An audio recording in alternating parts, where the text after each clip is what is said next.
పెళ్ళానికి మల్లెపూలు కొనడానికి డబ్బులుండవు కానీ నీ మొహానికి రెండో పెళ్లి కావాల్సి వచ్చిందా? రెండో పెళ్లి? కట్టుకున్న భార్యకు అన్యాయం చేసి మరో అమ్మాయితో కులకడానికి నీకు సిగ్గులేదు? నీలా క్యారెక్టర్ లేని వాణ్ణి ఏం చేసినా పాపం లేదు. చంపేస్తాను నిన్ను, దాన్ని, ఇద్దరిని చంపేస్తాను.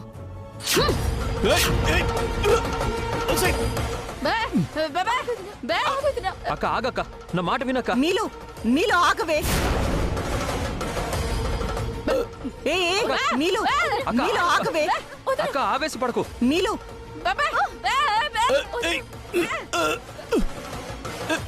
నేనెవరి మాట వినను. వదలండి.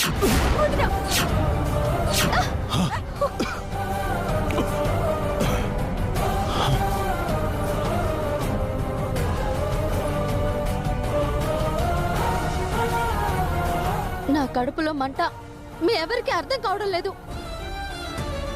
కట్టుకున్న పెళ్ళానికి ఇంతకంటే అవమానం ఇంకే ఉంటుంది?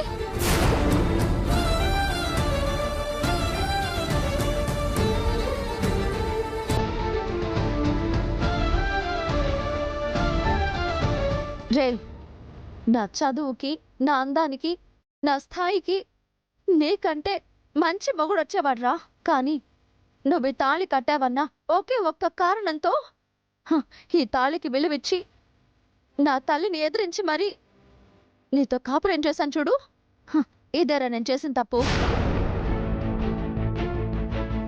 నీకు పైసా సంపాదన లేకపోయినా, పట్టుమని పండక్కి ఓ చీర కొనివ్వలేకపోయినా నా బతుకు ఇంతేనని సరిపెట్టుకుని నీతో కాపురం చేశాను చూడు. అదే నేను చేసిన తప్పు. ఛీ, నీలాంటోడి మొహం చూడాలంటేనే అసహ్యం వేస్తుందిరా. దేంట్లోనైనా దూకి చావరా. వదినా, ఇలాంటి తప్పుడిద వల్లి ఎంత తిట్టినా తక్కువే. వీడికి సరైన శిక్ష నేనెత్తాను. బావా, పోలీసులకు ఫోన్ చేయి.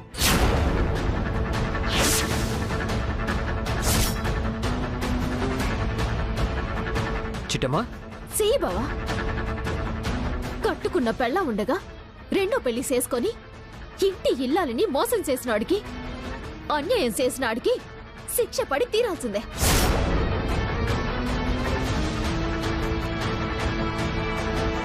ఈడు చేసిన తప్పుకి కాంతమ్మత్త క్షమించొచ్చేమో, నీలాంబరుదిన క్షమించొచ్చేమో, నేను మాత్రం క్షమించను. ఇప్పుడే పోలీసులకి ఫోన్ చేసి ఇన్ని పట్టిస్తాను. బావా పోనీ. సిటీ సిటీ సిటీ నీకు దండ పెడతానే. నన్ను పోలీసులకు పట్టిస్తే ఏమవుతుందా? నా ఇద్దరు పిల్లలు అన్యాయం అయిపోతారా? అసలు మాట చెప్పడానికి కూడా సిగ్గుగా లేదారా నీకు? ఇద్దరు పెళ్ళాలా? ఉన్న పెళ్ళాన్నే పోషించడానికి సేత కాని నీకు రెండో పెళ్ళం కావాల్సి వచ్చిందారా?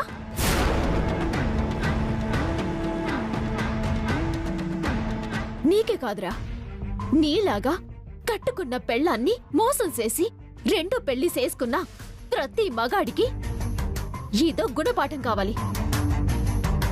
అందుకే నీ మీద కేసెట్టి పోలీసులకి ఫోన్ చేసి నిన్ను పట్టిస్తాను. చిట్టి, ఆవేశపడితే అన్యాయం అయ్యేది నీలాంబరి జీవితమే. ఇంతకన్నా ఇంకేం అన్యాయం జరగాలొద్దా? జరిగిన అన్యాయం సరిపోదా? అని తిడితేనో కొడితేనో వదినకి న్యాయం జరుగుతుందా? అలా అని చూస్తూ చూస్తూ అరెస్ట్ చేయించలేం కదా చిట్టమ్మా. ఎంత కాదనుకున్నా బావ మన మనిషి కదా. ఇంకా బావేటి బావా? ఇయాల ఆడు చేసిన తప్పుల్ని క్షమిస్తే రేపొద్దున్నే ఇంకొక పెళ్లి చేసుకుంటాడు, ఇంకొక అమ్మాయి జీవితాన్ని నాశనం చేస్తాడు. చిట్టి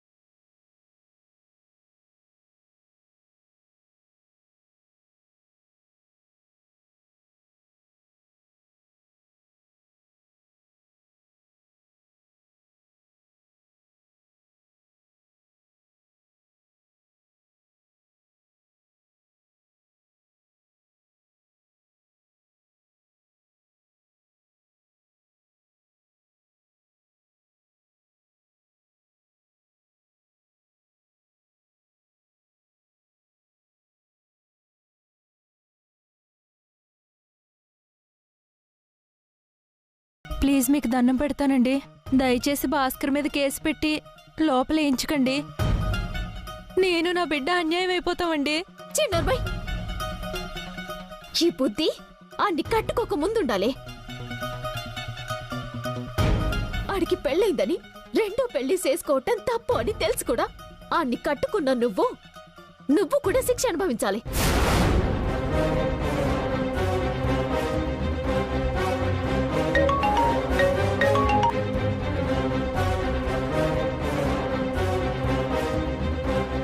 హలో హలో ఎస్ఐ గారు, నమస్కారం. నమస్కారం చిట్టమ్మా, చెప్పండి. మీరు అర్జెంటుగా ఇంటికి రండి. ఒక ఎదవని మీకు పట్టిస్తాను.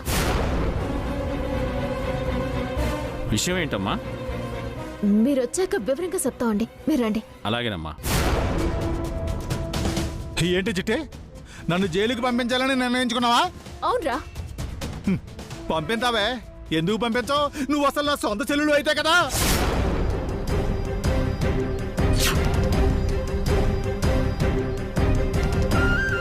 నీ చిన్నప్పుడు ఆ కాంతమ్మ నిన్ను చంపబోతుంటే మా అమ్మ జాలిపడి నిన్ను తీసుకొచ్చి పెంచినందుకు గొప్ప గుణపాఠమే చెప్తున్నావే. రే అన్నయ్య, ఛీ, నన్ను అలా పిలవకే. అసలు నువ్వు నా చెల్లివి అయి ఉంటే ఈ రోజు నన్ను పోలీసులకు పట్టిస్తావంటే. నువ్వు నాకు ఏమీ కావు కాబట్టే, నీకు నాకు అన్న చెల్లెల సంబంధం లేదు కాబట్టే నేను చేసిన తప్పుకి ఎగిరి పడతాను, నన్ను పోలీసులకు పట్టిస్తున్నావు.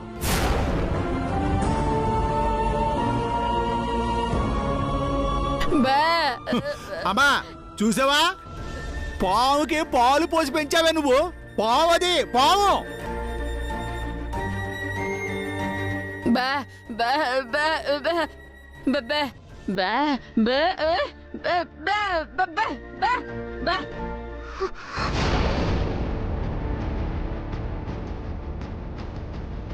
అమ్మా, నువ్వు కూడా ఆడిని సమర్థిస్తున్నావా?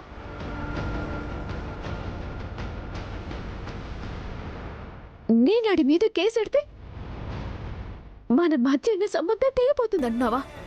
బా బా బా బా బా బా బా బా బా బా బా. అమ్మా, ఎంత మాట అన్నావమ్మా. నా కన్నాళ్ళెవరో తెలిసినా కూడా అందరినీ వదులుకొని మీతో బతుకుతున్నందుకు వెనక్కి చేయలు మీద విలువేంటే ఇలువ? నువ్వు మాకు ఇల్లు ఎత్తనావేంటి?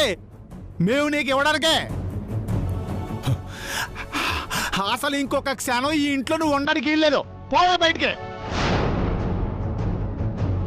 నోర్మోయ్, నువ్వెవడివిరా చిట్టమ్మని బయటికి పొమ్మని చెప్పడానికి? నువ్వు జైలుకు పోతే ఆ బిడ్డ ఉసూరుమంటాడన్న ఒకే ఒక్క కారణంతో ఆగాన్రా. లేదంటేనా నిన్ను అక్కడికక్కడ ఏసేసుండేదాన్ని. ఏంటి చంపేస్తావా? చంపు చూద్దాం. ఆగరా.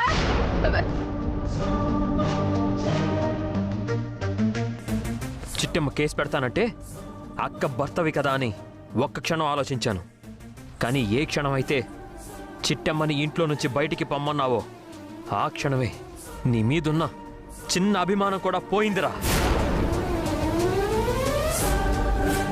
నువ్వు వయసులో నాకన్నా పెద్దోడవని వదిలేస్తున్నాను గాని లేదంటే నీ చెంపలు వాయించుండేవాణ్ణి. చెప్పొచ్చాడండి పెద్ద నీతులు. ఏయ్, నువ్వు కూడా పని పట లేకుండా నా సెల్లులు సంపాదన మీద తిని బతుకుతున్నావు కదా. నోర్మోయ్,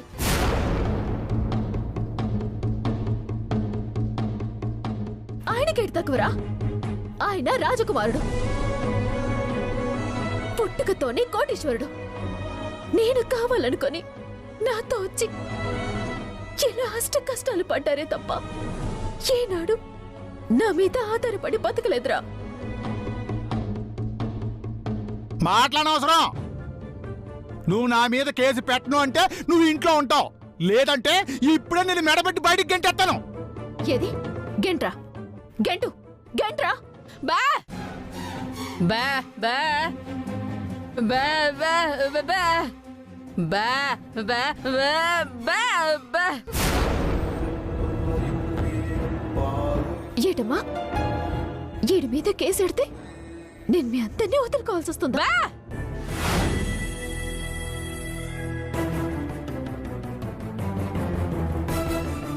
ఇంకా అర్థం కాలేదా చిట్టి? తల్లి కొడుకులిద్దరూ ఒకటైపోయారు.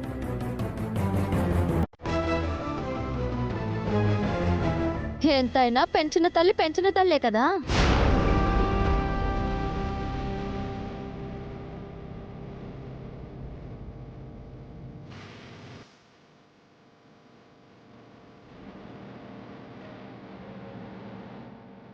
మీరు నన్ను శత్రువులా చూసినా పర్వాలేదు, కానీ ఏడికి మాత్రం శిక్ష పడి తీరాల్సిందే.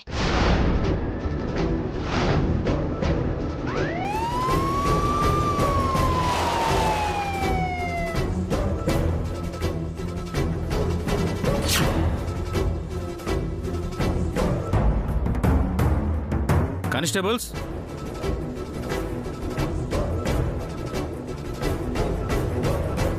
చిట్టమ్మా, రెండేసే గారు, బా బా బా బా. విషయం ఏంటమ్మా? నేను చెప్తాను ఎస్ఐ గారు.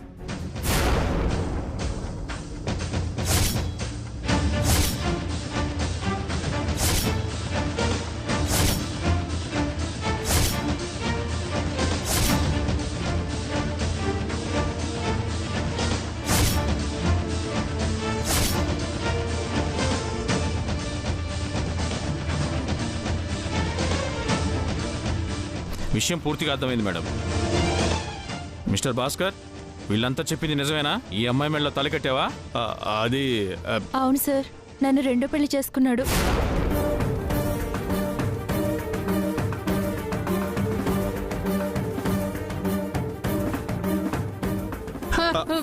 రావయ్యా.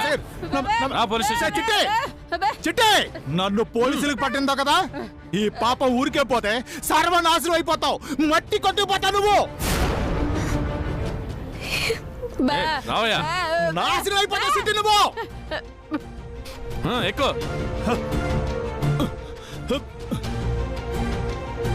పోనీ.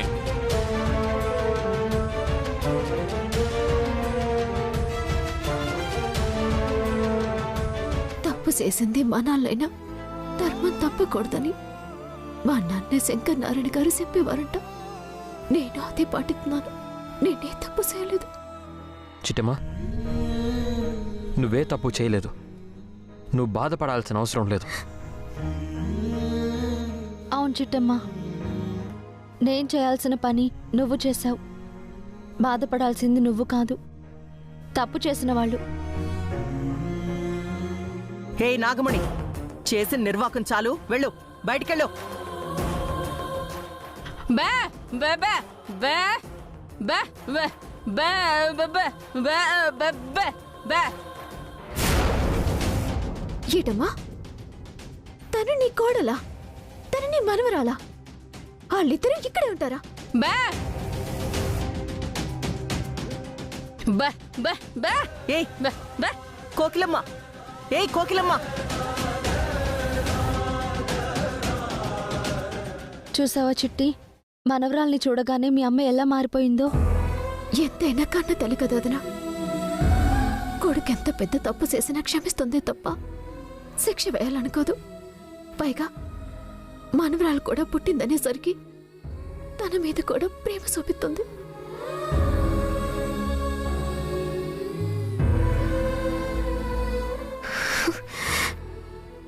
ఉన్న సమస్యలే సరిపోవన్నట్టు ఇప్పుడు ఇంకో కొత్త సమస్య మొదలైంది. భవిష్యత్తులో ఇంకేం జరుగుతుందోనని భయంగా ఉంది.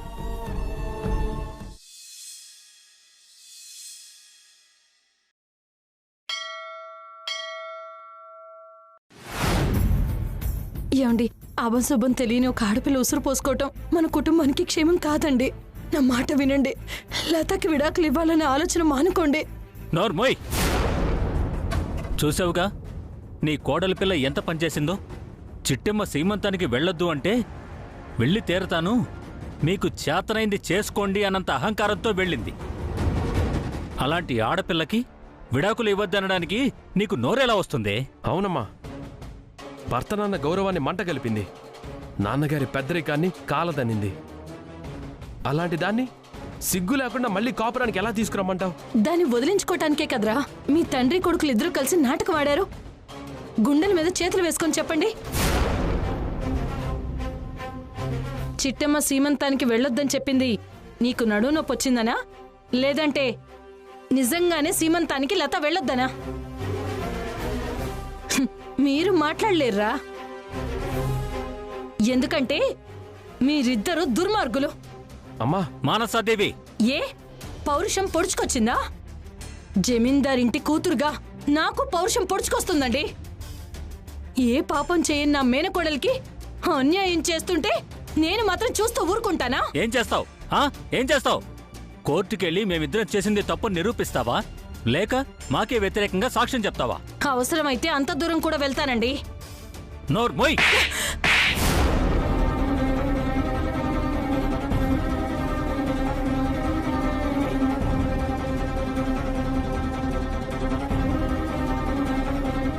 రేయ్, ఆడదాన్ని నోరెత్తనివ్వడమే తప్పురా. ఇంతసేపు మాట్లాడనివ్వడము మహా తప్పు. మేనకోడలి మీద ప్రేమతో అది అలాగే మురుగుద్దు గాని ఇంటికెళ్ళాక అదే చల్లబడిపోతుంది. పద వెళ్దాం. అలాగే నాన్నగారు.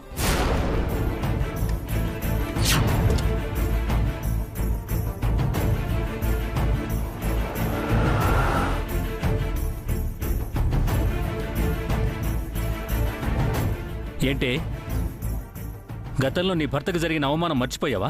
మేనకోడలి కోసం చిందులేస్తున్నావు. ఎప్పుడో ఎక్కడో ఏదో జరిగిందని మీ కొడుకు జీవితం నాశనం చేసుకుంటారా? మీ చేతులతో మీరే వాడి జీవితాన్ని చిదిమేస్తారా? నోర్మోయ్, మీ అన్నకి సిగ్గు రావాలి, మీ అమ్మకి బుద్ధి రావాలి. నా మనవరాల్ని కాపురానికి తీసుకెళ్ళండి బాబోయ్ అని మీ అమ్మ, నా అన్న కూతుర్ని ఏలుకోండి బాబోయ్ అని నీ అన్న, ఇద్దరు వచ్చి నా కాళ్ళు పట్టుకుని క్షమాపణ కోరితే అప్పుడు ఆలోచిస్తానే నీ మేనకోడల్ని కాపురానికి తీసుకురావాలో వద్దో అని. సూపర్ నాన్నగారు, అద్భుతమైన మాట చెప్పారు. అమ్మా విన్నారుగా, నిజానికి లత మీద మాకు ఎలాంటి కోపం లేదు. మీ అన్న మీ అమ్మ చేసిన తప్పుకి చెంపలేసుకొని నాన్నగారికి క్షమాపణ చెప్పమని చెప్పు. నేను చేసిన తప్పులకు కూడా మీ అందరికీ క్షమాపణలు చెప్పి నా భార్యని కాపురానికి తీసుకొస్తాను. అసలు నీకు క్షమాపణ చెప్పాల్సినంత తప్పు మా అన్నయ్య ఏం చేశాడ్రా? పచ్చని పందిట్లో పెళ్లి కూతురుగా కూర్చోవలసిన నేను ఎందుకు లేచిపోయానో నీకు తెలుసా? మానసా, ఇప్పుడు ఆ విషయాలన్నీ అవసరమా? నాన్నగారు, అమ్మని చెప్పనివ్వండి. ఏం జరిగిందో చెప్పమ్మా. నేను మీ నాన్న ప్రేమించుకున్నామన్న విషయం మా శంకర్ నారాయణ అన్నయ్య కానీ మా వీరనారాయణ అన్నయ్య కానీ నేను ఒకే ఒక్క మాట చెప్పున్నా వాళ్ళిద్దరూ నన్ను మీ నాన్నకిచ్చి పెళ్లి చేసి మనస్ఫూర్తిగా ఆశీర్వదించి అత్తగారింటికి పంపించుండేవారు. కానీ ఆ రోజు అలా జరగలేదు. ఏం జరిగిందమ్మా? మానసా, నిన్ను నోరు మూయమని చెప్పానా? నాన్నగారు, అమ్మెందుకు నోరు ముయ్యాలి? నిజాలేంటో ఇప్పటికైనా తెలియనివ్వండి. నువ్వు చెప్పమ్మా. తప్పంతా మీ నాన్నగారిదేరా. మనిద్దరం ప్రేమించుకున్నాం. ఆ విషయం మా అన్నయ్యలతో చెప్దాము అంటే చెప్తే మీ అన్నయ్యలు ఒప్పుకోరు, పెళ్లి చేసుకొని వస్తే ఒప్పుకుంటారు అని చెప్పారా. అప్పటికి నేను ఒప్పుకోకపోతే నీకోసం గుళ్ళో ఎదురు చూస్తాను, నువ్వు రాకపోతే నేను అక్కడే ఆత్మహత్య చేసుకుంటానని బెదిరించారా. దాంతో గత్యంతరం లేని పరిస్థితిలో కాంతమ్మకి విషయం చెప్పానురా. మీ అన్నయ్య గారితో చెప్తానని వెళ్ళిన కాంతమ్మ మా అన్నయ్యలకి నిజం చెప్పకుండానే మీ అన్నయ్యలకి చెప్పాను, ఈ పెళ్లికి మీ అన్నయ్యలు ఒప్పుకోవట్లేదు, ఆ రఘురామ్ని చంపేద్దామని కత్తులు నూరుతున్నారంటే భయపడి మీ నాన్నని పెళ్లి చేసుకుంటేనైనా మీ నాన్నని చంపకుండా వదిలేస్తారన్న ఒకే ఒక్క ఆలోచనతో ఇంట్లో వాళ్ళకి చెప్పకుండా వెళ్ళి మీ నాన్నని పెళ్లి చేసుకున్నానురా. మాతో నిజం చెప్పుంటే మీ ఇద్దరికి మేమే పెళ్లి జరిపించే వాళ్ళం కదా అని చెప్పకుండా ఇంటి పరువు తీసావనే కోపంతో మా అన్నయ్యలిద్దరూ మీ నాన్నగారిని అవమానించారే తప్ప కావాలని ద్వేషంతోనో పగతోనో అవమానించలేదురా. కావాలంటే మీ నాన్నను గుండెల మీద చేసుకొని చెప్పమను. జరిగిన దానిలో మా అన్నయ్యలు తప్పుందా, మీ నాన్న తప్పుందా?